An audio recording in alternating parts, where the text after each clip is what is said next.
Ei pessoal, aqui é a Lohana França e a gente está aqui na sede da ACOM, gentilmente cedida por todo o pessoal que trabalha aqui, para entrevistar a doutora Luana, que é oncologista, e topou fazer esse bate-papo sobre um tema tão importante que é símbolo de outubro, que é o nosso câncer de mama. Então, doutora Luana, muito obrigada por topar conversar sobre esse assunto com a gente. Mais uma vez é um prazer falar sobre o nosso trabalho, falar sobre o câncer de mama e conscientizar a população sobre um assunto que é tão importante e uma doença que é tão prevalente no nosso meio.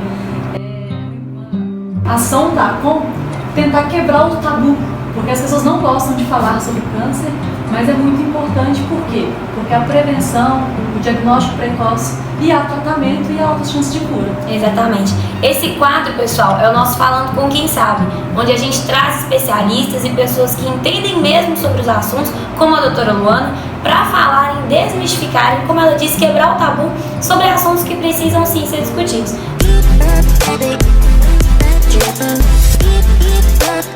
Então vamos lá para o nosso bate-papo. Doutora Luana, como que uma mulher pode identificar os principais sinais de um câncer de mama, mesmo precoce? É muito importante, gente, enfatizar que o autoexame da mama é muito importante mais para a mulher conhecer a sua mama do que como um diagnóstico. Então a gente fala muito sobre o autoexame da mama, que pode ser feito qualquer dia do mês, não tem uma técnica específica, que a gente orienta a fazer com as pontinhas dos dedos, que é mais sensíveis, palpar a axila, palpar a mama, verificar a auréola, o mamilo, para se por um acaso sentir alguma alteração, algum nódulo, alguma secreção no mamilo, procurar um especialista. Mas para poder fazer o diagnóstico precoce, o ideal é fazer mamografia e ultrassom. Por quê? Porque o autoexame da mama, ele tem uma sensibilidade para poder detectar lesões maiores. Então, a gente consegue sentir lesões assim de 1 centímetro, 2 centímetros com toque. A mamografia e o ultrassom consegue detectar lesões muito menores do que isso, até mesmo lesões pré-cancerígenas, coisas de milímetros. Então, às vezes, a mamografia consegue detectar microcalcificações, que isso gera uma suspeita, nós fazemos a biópsia e confirma que pode ser o início do câncer. E como eu disse no início, quanto mais precoce é feito o diagnóstico, mais simples é o tratamento e maior a chance de cura. Então, o autoexame é importante? Sim, muito importante, a gente tem que conhecer nossa mama, mas ele não substitui em momento nenhum mamografia e ultrassom. É muito mais sobre conhecer o nosso corpo para quando tiver alguma normalidade a gente procurar um especialista. Exatamente. Do que achar que nós somos uma máquina de mamografia. Exatamente, exatamente. A sensibilidade não é tão boa assim. Entendi. Ótimo. E falando disso, do diagnóstico precoce, né, parece, eu não sei se é pela divulgação do Outubro Rosa, pelo quanto a gente passou a falar mais sobre o câncer de mama, mas parece que houve uma incidência maior. Pelo menos a gente ouve dizer um aumento do número de diagnósticos de câncer de mama em mulheres jovens. Faz sentido dizer isso? E se sim, tem alguma coisa a ver com o estilo de vida? O que acontece? A gente tem que levar em consideração que hoje a gente tem uma comunicação, nós falamos mais sobre o assunto e nós temos tecnologia e exame que a gente detecta mais a doença. Vamos colocar uns 50 anos atrás, o acesso à saúde era mais restrito e alguns pacientes não conseguiam fazer o diagnóstico de câncer de mama. Mas sim, é uma doença muito prevalente. No Brasil são esperados mais de 60 mil novos casos de câncer de mama. Ainda mais depois da pandemia, né? Exatamente. A pandemia ela trouxe um problema que foi o quê? O serviço de mamografia e de ultrassom, esses exames de rotina, eles foram suspensos por um tempo. Então agora a gente vê que um gargalo de diagnóstico, às vezes até um pouco mais tardio, por conta do tempo que ficou sem realizar os exames. Mas em relação ao diagnóstico, eu acho que as pessoas começaram a prestar mais atenção. Então hoje todo mundo conhece alguém que tem câncer. A gente sabe que a idade que começa a desenvolver é a partir de 45 anos.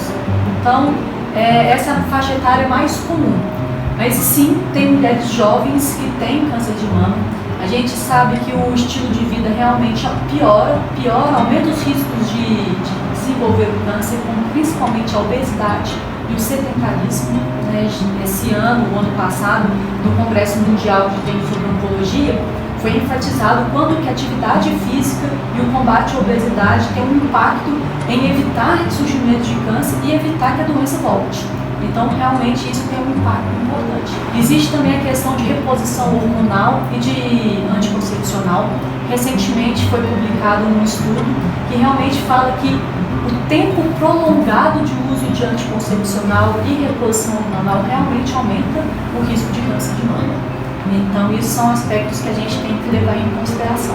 Quando a gente está falando de câncer de mama, nós pensamos imediatamente nas mulheres, né? Porque a prevalência é maior. Sim. Mas homem também pode ter câncer de mama? Pode. É raro, mas pode sim.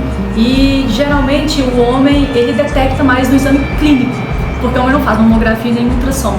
Então, geralmente o homem percebe lesões que não cicatrizam, secreção papilar, secreção pelo mamilo, sanguinolenta, cor de chocolate ou até mesmo nódulos. E outra coisa que a gente sempre tem que avaliar é a axila. A axila é um local também que parece? Exatamente. Alguns homens detectam câncer de mama por parecer linfonodos, que a gente fala como se fossem ímãs na axila. E aí vai fazer os exames e consegue detectar que é o câncer. Entendi. Não imaginava isso da axila. E é muito importante para poder tranquilizar as pessoas que nem todo nódulo é câncer. Então isso tem que ficar muito bem esclarecido. Porque é muito comum a gente fazer mamografia e ultrassom, a gente falar assim, tem um nódulo benigno, tem um cisto. Então tem algumas características dos exames que fazem a gente pensar de ser um nódulo benigno ou de ser um nódulo maligno. Mas o que dá o diagnóstico é realmente a gente fazer a biópsia. A biópsia nada mais é do que a gente pegar um pedacinho daquela lesão e levar para o laboratório de anatomia patológica para poder saber se aquilo é uma lesão benigna ou maligna. Entendi. Hoje é muito comum, o câncer ele não é uma doença só. Existem vários espectros de doença dentro do câncer de mama. Então você pode pegar 10 pacientes com câncer de mama e às vezes cada um está fazendo um tratamento diferente. Por quê? Porque a biópsia ela é individual. Então a gente sempre tem que levar isso em consideração. Então sem a biópsia a gente não consegue fazer o diagnóstico. E mulheres jovens com frequência, né? Porque o peito tem mais glândulas, sim, podem achar que uma glândula é um nódulo. Exatamente, né? Principalmente no período pré-menstrual, a gente mesmo percebe que a mama não fica mais sensível, a gente consegue sentir algumas nodulações. Isso também é importante porque sentiu algum nódulo na mama, não é assim, sentiu correr para o médico na hora. Exatamente. Observe aquele nódulo, porque se for menstrual, se for questão hormonal, ele desaparece. Uma semaninha, 10 dias ele desaparece. Mas se você está sentindo um nódulo que permanece, a gente coloca em 15 dias. Permanece, a gente tem que pesquisar. Nódulo, linfonodo, até para tranquilizar e tirar isso de cabeça. Né? Porque os exames são simples, né? Mamografia e ultrassom são exames de fácil acesso, né? Sem nenhuma toxicidade. Tem muita mulher que fala que dói, mas assim, é um desconforto, mas não chega a ser uma dor. É um exame muito simples e sem nenhum malefício. Nós estávamos comentando antes sobre a questão de fake news, sobre a mamografia trazer muita irradiação. Gente, a radiação da mamografia ela é irrisória, é uma coisa muito pequenininha, aquilo não vai fazer mal, lógico que desde feito segundo as orientações. Você vai ficar fazendo mamografia toda vez. A idade em que uma mulher escolhe ser mãe influencia no risco aumentado ou diminuído de câncer de mama? Não, a idade não, mas a gente sabe que a amamentação, ela protege, diminui o risco de câncer de mama, né? Porque na verdade a maioria dos cânceres de mama, ele é sensível ao hormônio que a mulher produz. Então quanto mais tempo a mulher ela fica exposta ao estrogênio... Por isso a questão da reposição hormonal. Exatamente. Entendi. Então a mulher que menstrua muito nova e entra na menopausa muito tarde, ela ficou muito tempo da vida exposta aos hormônios. Então aquilo ali pode aumentar o risco de câncer. Então no caso da gestação, esses hormônios eles têm algumas alterações. Mas assim, não a idade em si prejudica ou favorece o surgimento de câncer. Entendi. Eu vou até deixar a pergunta no vídeo, porque a gente já ouviu, chega muito relato lá no gabinete, né? Lá é quase que um estudo de caso todo dia. E aí a gente já ouviu que, mas se for mãe mais velha, tem mais chances de ter câncer de mama. Não tem nada científico sobre isso. Nada científico sobre isso. Doutora, falando das fake news também, a gente escuta muita coisa. E eu já ouvi que desodorante, especialmente desodorante spray, que é o que eles mais falam, causa câncer de mama. Procede? Não procede? Não procede. Não procede. É um tratamento tópico, né? Então, assim, não tem nenhum malefício de usar desodorante. Algumas pessoas perguntam sobre depilação a laser, isso. sobre a a irradiação, mas na verdade a depilação a laser ela é luz pulsada, então também não tem nenhuma relação com câncer de mama. Se você pudesse indicar, você já falou do sedentarismo, da obesidade, mas alguma questão que é de hábito, porque o que é genético está fora do nosso alcance, né? Mas alguma questão que é de hábito, para que as mulheres prestem atenção, além da questão de uma vida ativa, alguma questão alimentar, alguma questão de rotina, que se a gente mudar pode nos ajudar a prevenir em relação ao câncer de mama, o que você diria? Isso é muito importante, que você perguntou sobre a questão hereditária. A maioria dos cânceres não tem nenhum histórico familiar. Só 10 a 15% dos casos tem uma história familiar importante. Então, a maioria das causas de câncer são exógenas. E aquilo que você disse, tem algumas coisas que a gente não pode mudar. É mulher, é a idade, a exposição ao hormônio que o seu próprio corpo produz. Mas os fatores exógenos, como tabagismo, etilismo, obesidade, exposição solar, alguns produtos tóxicos que a gente fala de alimento, como por exemplo embutidos, presunto. Essas maquiagens que a gente importa de site de outros países que a gente nem sabe muito bem a procedência, também é bom evitar. Acho que a maquiagem eu desconheço, Entendi. pra falar a verdade. Então não vejo nenhum fator ligado não. Mas esses são os principais: a atividade física, a obesidade, excessar tabagismo mesmo, o etilismo moderado. Acho que esses são os principais fatores que a gente deve evitar. Não e a pode alimentação saudável, né, gente? A gente esquece, a gente pensa que a alimentação saudável é uma coisa muito simples. Mas quanto mais frutas, verduras, menos, para resumir, menos pacote que você abrir, é melhor. Aqui na CON a gente tem vários projetos de sucesso, né? E recentemente nós começamos com o projeto Final Feliz. Exatamente. Você pode contar um pouco mais pro pessoal que está assistindo a gente sobre o projeto, sobre a questão da mastectomia, quanto que ela é necessária? Exatamente. O que acontece? Algumas pacientes, ou que tem uma mama muito pequena, ou que tem uma lesão muito grande, necessita de fazer uma cirurgia mais agressiva, que é o que a gente chama de mastectomia. Então a mama ela fica assimétrica. Já existe uma lei que garante que todas as pacientes submetidas à mastectomia têm o direito de fazer a reconstrução de mama. Só que é uma lei que na prática não funciona.